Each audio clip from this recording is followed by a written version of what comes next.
જય માતાજી મિત્રો, કેમ છો બધા? જો ચાલો આપણે તો આજે છે ને રસોઈ બનાવવા લાગ્યા. જો ડુંગળી બટેટાનું શાક હસબન્ડ માટે, ને આપણે અહીં જો આપણી છાશ ફેરવા મૂકી દીધું. જો કેટલું મસ્ત માખણ બની ગયું છે. આપણે પછી આપણે માખણ, આ છે મકાઈનો રોટલો, અને જો આપણે માખણ પણ ઉતારી લીધું છે મસ્ત. જો એકદમ બહુ મજા આવે એમાં, રોટલો ને માખણ. અને પછી તો આપણે જો આ બધા આપણા બચકુડી આપણા મસ્ત મસ્ત બધા જો ઝાડવાને હે ને પાણી પાઈ દીધું, નવડાવી દીધા મસ્ત મસ્ત.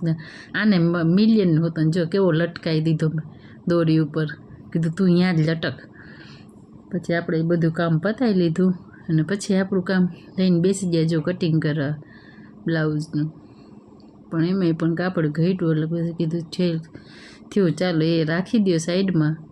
અને પછી આપણે રવાના ઢોસા, જો રવાના ઢોસા કરવા બેસી ગયા. શેઝવાન ચટણી ચોપડીને ચાલો હું તો ખાઈ લઉં છું, બહુ લાગી છે ભૂખ. તમે બધા ફોલો કરી દેજો. Bye bye.